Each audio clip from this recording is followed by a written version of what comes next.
करूं बेटा स्टार्ट? हाँ, हमारा है भारतीय। Yes ma'am. ठीक है, भारतीय नारी संघर्ष से स्वावलंबन तक। जो भारतीय नारी के बारे में यहाँ बताया गया है कि वो संघर्ष से स्वावलंबन तक कैसे। सशक्त भारत, ये यहाँ पर प्राचीन भारत से लेकर अब तक महिलाओं का इतिहास काफी गतिशील रहा है। आपने देखा है कि बहुत परिवर्तन आया है महिलाओं की स्थिति में। पहले महिलाओं की स्थिति क्या थी? पहले क्या होता था बेटा?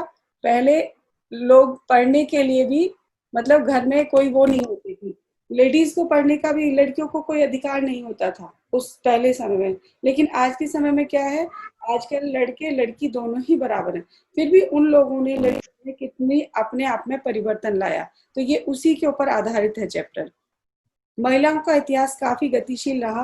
प्राचीन भारत में पुरुषों के साथ बराबर की स्थिति से लेकर मध्ययुगीन काल में निम्न स्तरीय जीवन और कई समाज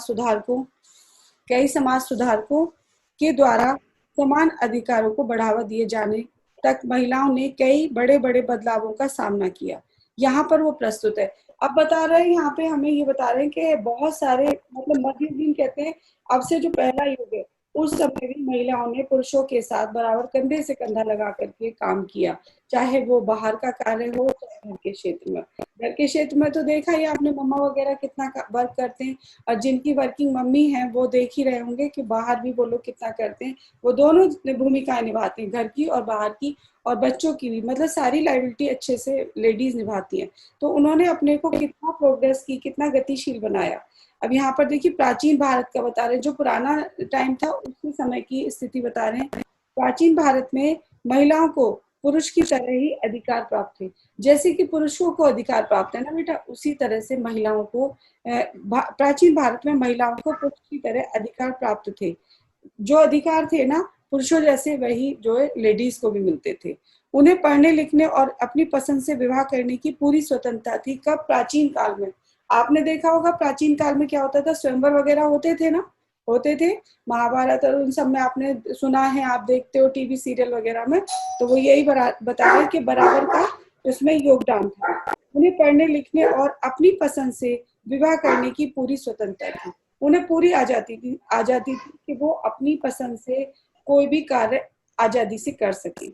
महिलाएं तपस्वी भी होती थी, ऐसा नहीं था, हर क्षेत्र में थी, पूजा पाठी भी थी, तपस्वी भी थी और योद्धा भी थी। मतलब युद्ध के लिए भी हमेशा तत्पर रहती थी, योद्धा भी थी। ठीक है। इतिहास में गार्गी, मैत्री और विद्योत्मा का विवरण इसकी पुष्टि करता है। इसकी पुष्टि आपको मिली जाती है, आपको गार्गी, मैत्री और विद्योत्मा का जो विवरण अच्छे से आपको देखने को मिलता है। आप देखेंगे, आज आप होमवर्क में यही देखना कि मैम ने ये गार्गी, मैत्री और विद्योत्मा बताया, तो ये क्या है, और कल आप लोग मुझे बताएंगे भी। ठीक है बेटा। धीरे धीरे महिलाओं की स्थिति में गिरावट आनी शुरू हो गई। और धीरे धीरे क्या आना शुरू हुआ? महिलाओं की जो स्थिति थी ना, वो धीरे धीरे अब गिरने लगी।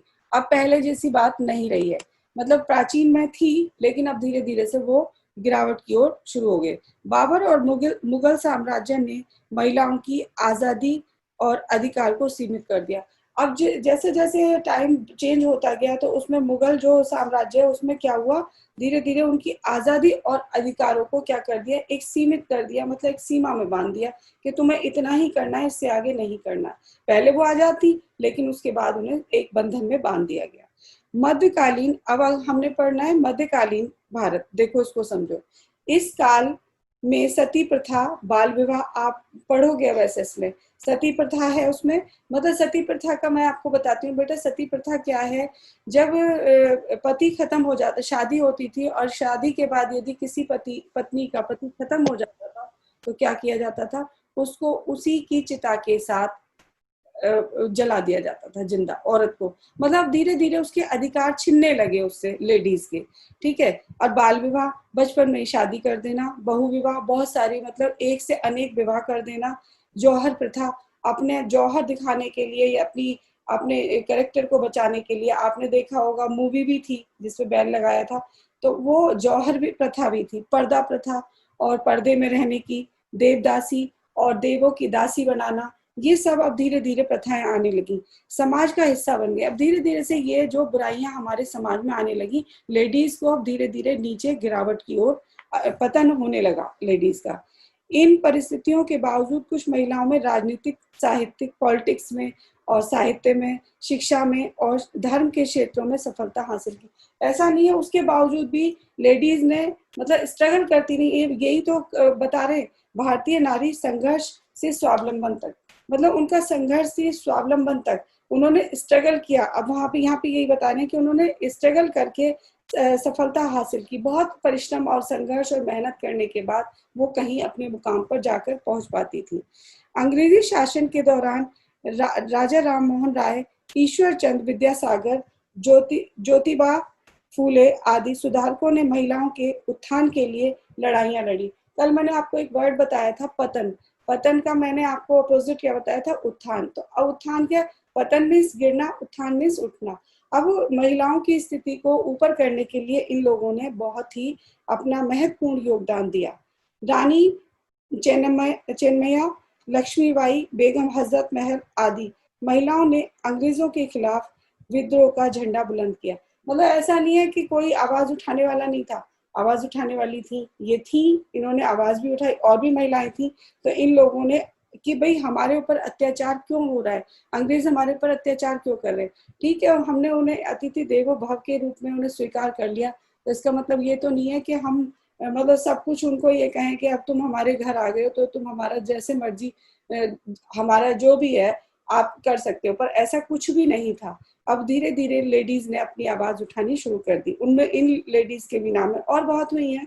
आपने यहाँ देख ही रहे, पिक्चर में देख रहे हो, रानी चेन्नमैया की देख रहे हो, बेगम हजरत महल, लक्ष्मीबाई और बीकाजी कामा, एनी बेसेंट, राजकुमारी अमृत कौर और ये है अरुणिमा आसिफ अली। ये सब बहुत सारी महिलाएं हुई हैं जिन्होंने की बहुत योगदान दिया हमारे उसमें। भारत की आजादी के संघर्ष में मुख्य भूमिका निभाने वाली महिला, ये सब मुख्य भूमिका निभाने वाली महिलाओं के नाम है जो चंद दे दिए। इसके अलावा और भी है, ऐसा ही नहीं है कि आप कहोगे कि मैम बस इतनी सी है, नहीं, बहुत सारी हैं। ठीक है, अब यहाँ पर देखो राजनीति के क्षेत्र में कौन कौन से आई हैं। स्वतंत्र भारत आ गया, राजनीति के क्षेत्र में क्या आ गया, अब ये आ गई इंदिरा गांधी, हमारी पीएम रही, और प्रतिभा पाटिल है ना, मीरा कुमार, ये सब। अन्य सुचेता, अन्य और भी हैं, सुचेता, कृपलानी, सरोजनी नायडू, विजय लक्ष्मी, सुषमा स्वराज आदि। आदि का मतलब एटसेट्रा, और भी हैं, इसके अलावा यही नहीं है, इसके अलावा और भी हैं। अब यहाँ पर आता है सामाजिक और सेवा क्षेत्र में। समाज के और सेवा के क्षेत्र में कौन कौन सी महिलाएं, ये हैं एम फातिमा बी और मदर टेरेसा, और ये आपका किरण बेदी। किरण बेदी पहली आईपीएस अफसर थी ना, आपने देखा होगा। तो ये इन लोगों ने भी हमारे समाज में बहुत बड़ा एक योगदान दिया। इन्हीं से हमें प्रेरित भी होना चाहिए, क्योंकि हम इंस्पायर भी होते हैं ना, इंस्पायर होने के बाद ही प्रेरित हो। हम किसी से भी हो सकते हैं, घर में माता पिता से हो सकते हैं, बाहर भी हो सकते हैं। तो ये प्रेरणा के हमारे आधार बन सकते हैं, स्रोत बन सकते हैं।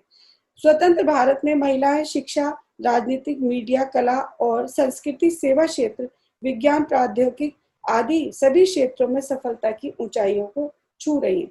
सफलता की ऊंचाइयों को छू रही हैं, ऐसा नहीं है कि घर के अंदर ही कार्य करती हैं। महिलाएं दोनों जगह अपनी भूमिका निभाती हैं, चाहे तो वो राजनीति का क्षेत्र हो, चाहे वो फिल्मों का क्षेत्र हो, चाहे वो योद्धा हो, चाहे और भी मतलब राजनेता हो, चाहे फिल्म इंडस्ट्री में हो, चाहे सिंगर हो, चाहे खेल जगत में हो, सब जगह वो अपना योगदान दे रही हैं। आगे देखिए, 8 मार्च को पूरे विश्व में अंतर्राष्ट्रीय महिला दिवस मनाया जाता है। मनाते हैं ना हम लोग। अब तो भाई मदर डे भी, फादर डे भी, तो इसी तरह से महिला दिवस भी हम कब मनाते हैं बेटा, 8 मार्च को पूरे विश्व में, अपने इंडिया में ही नहीं, पूरे वर्ल्ड में। ठीक है, अंतर्राष्ट्रीय महिला दिवस मनाया जाता है। 9 मार्च 2010 को पास हुई महिला आरक्षण बिल की संसद और राज्य की विधानसभाओं में महिलाओं के लिए 33% आरक्षण का भी व्यवस्था कर दी। अब उनको आरक्षण भी दे दिया कि 33% में महिलाओं को आरक्षित भी कर दिया है। ठीक है, फिल्म जगत और कलाकार, इसमें फिल्म का दे रखा है कौन कौन सी है, देखिए देखिए, ये है मल्लिका, मीरा भाई और लता मंगेशकर सिंगर है, और प्रियंका चोपड़ा, इनके नाम और अन्य भी हैं, ऐश्वर्या राय है, सुष्मिता सेन है, रीता फारिया है आदि। ठीक है, उद्योग में आई, इंडस्ट्री में कौन कौन आ गई, ये है चंद्रा कोचर आ गई, आपका इंद्रा इंद्रा नुई आ गई है ना, इंद्रा नुई। और उसके बाद है आपका किरण मजूमदार, और इसके अलावा नैना लाई किदवई, रोशनी लडार, रितु बैरी आदि, ये सब इसमें आए। ठीक है। खेल और विज्ञान और प्रौद्योगिक जगत में कौन कौन से आई हैं? कल्पना चावला, आपने सुना था। सब लोग सुन रहे हैं ना अच्छे से, ध्यान से सुन रहे हैं ना? Yes, ma'am. Okay, Yes, ma'am. अच्छे से सुन रहे Yes, हैं। ma'am. चलिए आगे देखिए, उसमें बचेंद्री पाल हैं, आपने देखा भी होगा, हमारे यहाँ हुआ भी था बचेंद्री पाल का, आया था ना, बहुत सारे लोगों ने ज्वाइन भी किया होगा। Yes, ma'am. ना? तो बचेंद्री पाल भी उसमें, आया था। जी जी, उसमें बचेंद्री Yes. पाल का मैंने करा था ड्राइंग।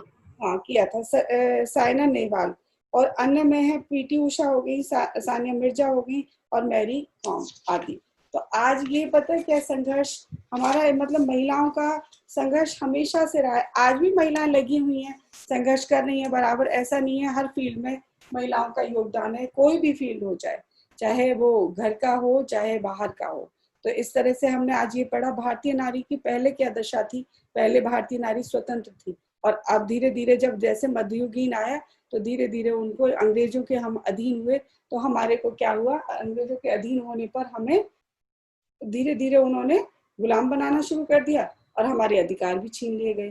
तो इसी तरह से इस लेसन से हमें यही समझना चाहिए, और यही हमें शिक्षा भी मिलती है कि भाई हमें संघर्ष हमेशा करते रहना चाहिए। संघर्ष यदि हम छोड़ देंगे तो बेकार है हमारा जीवन, इसलिए संघर्ष हमारे जीवन में बहुत ही महत्वपूर्ण है। ठीक है बेटा, अभी 1 मिनट, मैं आपको 1 सेकेंड,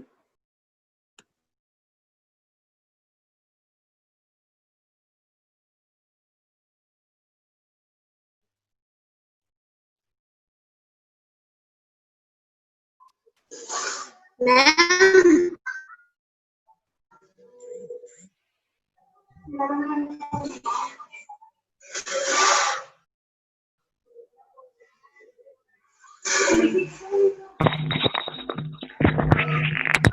Muted हो।